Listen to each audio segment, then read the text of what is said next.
ये मामलात जो है वो ठीक ठाक रकम के पड़ते हुए फ्री में ये मामलात फी सबीलिल्लाह बहरहाल माफ़ नहीं किया गया। तो ये पुलिस के लिए बेसिकली एटीएम कार्ड होते हैं इस तरह के तो केसेस। तो वो लड़का जो बेसिकली गाड़ियों का डीलर था, पैसा तो था उसके पास। होंगे कितनी बोली लगी? तो ये 60-70 लाख से ऊपर लग रहा है। सामिया हिजाब की और इनकी आपस में जब लड़ाई हुई, ये 2 से 3 से 4 लोगों के दरमियान ये मामला है। जो आईजी साहब है बहुत सियाने हैं, उनको पता लग जाएगा किसने कितना माल खाया है। अस्सलाम वालेकुम नाज़रीन, मशहूर सोशल मीडिया इन्फ्लुएंसर सामिया हिजाब और हसन जायद के दरमियान मामला तय पा गए हैं। सामिया हिजाब ने हसन जायद को मशरूत माफ़ी दे दी है। आखिर ये माफ़ी किसके कहने पे दी गई है और इसके पीछे की क्या कहानी है? मेरे साथ मौजूद हैं सीनियर क्राइम रिपोर्टर मोहम्मद ज़रीफ साहब। इनसे सारी तफसीलात जानते हैं। ये बताएं कि सामिया हिजाब ने हसन जायद को माफ़ कर दिया, ये किसके कहने पर किया उसने माफ़?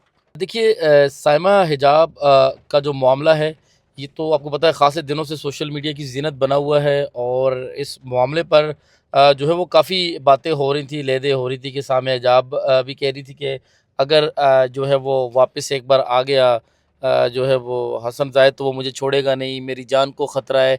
इस तरह की बातें तो थीं, लेकिन अब आप देखिए कि बिलाखिर दुनिया की बड़ी से बड़ी जो जंग है वो टेबल पे ही आके ख़त्म होती है। तो यहाँ पर भी जो मामलात हैं ये बड़े बहुत जल्दी तय हो जाने थे। हम आते हैं असल बात के ऊपर। वो सामिया हिजाब जो है वो पहले एक 6 सोर्स के हॉस्टल पे रहती थी। उसके बाद वो तरक्की करते करते इस घर तक पहुंची। फिर बाद में हसन जायद के बड़े बड़े दावे भी सामने आए। हसन जायद का कहना था कि जी कि मैं इसके घर का रेंट पे करता हूँ, मैं ये सारे काम करता हूँ। इनका ताल्लुक तो आपस में बहुत अच्छा था, यहाँ तक कि फिर मंगनी की भी बातें भी आई कि ये दोनों आपस में मंगेतर भी थे और इस तरह के मामलात थे। यहाँ मामला ये था कि जब सामिया हिजाब की और इनकी आपस में जब लड़ाई हुई, तो इसके बाद इस मामले को पुलिस के कुछ लोगों ने आपको पता है इस तरह के जो केसेस होते हैं ना, जो ख़ुसूसन ख़वातीन को हिरासा करने वाले, ये पुलिस के लिए माल कमाने का बहुत बड़ा ज़रिया होता है। पुलिस को पता होता है कि बड़े से बड़ा आदमी, अमीर से अमीर आदमी जब इस मामले में फंस जाता है तो बग़ैर पैसे दिए तो उसकी जान नहीं छुटती। तो ये पुलिस के लिए बेसिकली एटीएम कार्ड होते हैं इस तरह के तो केसेस। तो वो लड़का जो बेसिकली गाड़ियों का डीलर था, पैसा तो था उसके पास। यहाँ मामला ये हुआ कि इस मामले को पहले पुलिस ने और कुछ जो है वो बाअसर लोगों ने, जो मुबैना तौर पे जो शायद हो सकता है कि शीशा कैफ़े मालकान हो, उन्होंने इस मामले को पहले हाइप दी, इतनी हाइप दी। जब ये मामला हाइप को पहुंचा, लड़का जब आपको पता, आप सबके सामने जब ये मामला हुआ था तो उस लड़के के खिलाफ एक एफआईआर थी। उस एफआईआर के ऊपर आप सबने देखा कि वो पहले से ज़मानत ले चुका था। तो पुलिस ने इतनी जो है वो होशियारी दिखाई कि एक एफआईआर और कर दी, क्योंकि पुलिस को नज़र आ रहा था यार ये तो माल है, सीधा सीधा हमारे पास तो ये माल आएगा। उन्होंने एक एफआईआर और उसके ऊपर दी। जब एक एफआईआर और दी, उसको अंदर किया। तो वो अच्छा, मैंने उस लड़के को देखा भी है। उस वो लड़का जो है वो बेचारा, बड़ी बुरी इसकी हालत थी। बिलाखिर जो है इसके जो बंदे मिलने आए थे, इन्होंने फिर जो अपना इस्लामाबाद पुलिस के जो एक सब इंस्पेक्टर हैं उनको, और उसके अलावा जो बाअसर जो अफराद हैं उनको कहा कि भाईजान खुदा का वास्ता ये मामला तय करो, कुछ तुम खाओ कुछ हमें खिलाओ यार, जान छोड़ो यार हमारी। तो बस फिर वही मामलात हुए कि मामलात तय हो गए, लेकिन ये मामलात जो है वो ठीक ठाक रकम के पड़ते हुए फ्री में ये मामलात फ़ी सबीलिल्लाह बहरहाल माफ़ नहीं किया गया। अब ये चीज़ें वक्त के साथ साथ सामने आएंगी। आपके पास क्या इन्फॉर्मेशन है इस केस में? कितने पैसे लगे होंगे, कितनी बोली लगी है? देखिए, कम अज़ कम भी भाईजान देखें, सामिया हिजाब भी जो है वो एक पढ़ी लिखी लड़की हैं। और वो बकौल उनके कि जिस उनकी बदनामी हुई है इस वाक़े से, ये सारी जो चीज़ें हुई हैं उनके मुताबिक, तो ये कम अज़ कम मुझे तो मामला जो है ये 60-70 लाख से ऊपर लग रहा है।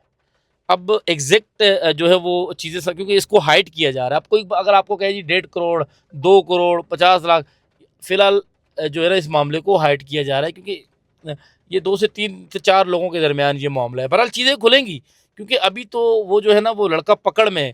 जैसे ही वो कानून की पकड़ से बाहर आएगा वो बताएगा, वो एक एक बंदे का नाम लेगा, वो पुलिस वाले का भी नाम लेगा, वो उस क्या कहते हैं जो बाअसर अफराद है, जो मुख्तलिफ शीशा कैफ़े के जो मालकान हैं उनका नाम भी लेगा, वो उन सब का नाम लेगा। आज तो माल खा रहे हो आप लोग, खा लो। वो लड़का जब जब जब मुल्क से बाहर चला जाएगा या उसकी जब जान इस केस से छुट जाएगी, तो वो आहिस्ता आहिस्ता ये चीज़ें सामने आएंगी। और यहाँ पर भी यही हुआ। अब इस मामले की इंक्वायरी हो सकता है आईजी साहब करें, डीआईजी साहब करें, हाई लेवल पे करेंगे, लेकिन ये ऐसे ही होता है भाईजान। और आईजी इस्लामाबाद और डीआईजी तो बहुत ही शरीफ और अच्छे लोग हैं। डीआईजी की खुसूसन में बात करूँगा, डीआईजी ऑपरेशन तो बहुत ही अच्छे इंसान है, और उनको तो खैर धोखा दे सकते हैं, लेकिन जो आईजी साहब है बहुत सियाने हैं, उनको पता लग जाएगा किसने कितना माल खाया है। तो माल खाने के बगैर तो इस तरह के मामला तय नहीं होते। ऐसे ही होता है भाई, जब पुलिस और बासर लोग जब आपस में मिलते हैं ना, तो ये चीज़ों की हाइप क्रिएट करते हैं। जब ये दो पुलिस और बासर अफराद, कोई बासर अफराद चाहे वो किसी इदारे से हों, शोबा सहाफ़त से हों या किसी और शोबे से हों, जब ये आपस में मिलते हैं ना, तो फिर भाईजान तो पहले इस मामले में भी हाइप क्रिएट की गई, फिर सुलह के लिए पैसे सामने रखे गए और फिर मामला हल किया गया। बिल्कुल इसी तरह होता ही इसी तरह है कि मामले को हाइप क्रिएट की जाती है। मैं उसकी जब मामले की हाइप, इसकी हाइप तो वैसे ही होनी थी, क्योंकि ये लड़की की, मैं ये भी बताऊं आपको कि बासर लोग क्या इसकी हाइप क्रिएट करते। ये लड़की खुद सोशल मीडिया इन्फ्लुएंसर थी बेसिकली। वो जो एक वीडियो चली टिकटॉक के ऊपर, लेकिन एक बात हो रही है कि टिकटॉक पे जब वो वीडियो चली, अभी उस वीडियो के इतने व्यूज़ ही नहीं आए हुए थे, तो मीडिया के लोगों तक वो पहले पहुंच चुकी थी। तकरीबन मैंने जब देखा कि उसके जब 1000 के करीब व्यूज़ थे उसकी वीडियो के, तो उस वक्त ही मीडिया के लोगों के पास आ चुकी थे। मीडिया के लोग उसके टिकर बना चुके थे, उसकी खबर बना चुके थे, सारे मामला बल्कि मुझ तक भी पहुंच चुकी थी। तो ये सारी चीज़ें जो है ना, वो इसी तरह होता है कि चीज़ों को वायरल किया जाता है, चीज़ों को आगे बढ़ाया जाता है। अगर ये मामला मीडिया के ऊपर, सोशल मीडिया के ऊपर इतना हाइप ना होता, तो ये 5-10 लाख रुपए में बात खत्म हो जानी थी। तो पुलिस या बासर लोग खुद ही इस मामले में ट्विस्ट डाल रहे थे। ज़ाहिर है ट्विस्ट भी डाला है इस मामले को। पहले जितनी मामले की हाइप होगी ना, उतना ज़्यादा जो है ना वो रेट बढ़ेगा। तो जब मामले की हाइप ज़्यादा होती है तो फिर ज़ाहिर है वो फिर होता है। अब लेकिन एक बात बताऊँ कि वो लड़का भी इतना मासूम तो नहीं है ना यार, कि वो उसके बारे में जिस तरह की चीज़ें आ रही हैं कि उस लड़के ने किस तरह जो है वो, बहरहाल किसी भी लड़की को जो सोशल मीडिया पे एक वीडियो सामने आई थी, खींच रहे हो, आपको कानून किसी किस्म का जो है वो रास्ता नहीं देता कि, और ना आपको कानून इजाज़त देता है। आप किसी को ये तो नहीं है बकौल उस लड़के के कि मैंने तोहफे दिए। भाई तोहफे देगा तो क्या आप उसको कल किसी को तोहफा दे के आप उसकी गर्दन पकड़ लोगे, उसका गिरबान पकड़ लोगे? कानून इसकी इजाज़त नहीं देता। ये अलग बात है, लड़कियों के लिए भी सबक है। अगर आप किसी किसी के साथ दोस्त हैं, किसी से आप तोहफा लेती हैं, कोई चीज़ लेती हैं, तो वो लड़का आपको वैसे तो नहीं दे रहा ना, उसके पीछे उसका भी कोई ना कोई मकसद है। तो इस कहानी में बड़ा सबक है नौजवान लड़के और लड़कियों के लिए कि अपने आप को बचाएं, और जो लड़के खास करके उनके लिए बड़ा सबक है। लड़की का क्या गया, लड़की का तो मामलात भी तय हो गए, हर चीज़ हो गई, पैसे भी तो मिल गए। ज़ाहिर है पैसे भी मिले होंगे भाईजान। आपको पता है वैसे तो कोई चीज़ नहीं होती, और जब ख़ास करके जो मामलात तय होते हैं वो पैसों पे ही होते हैं।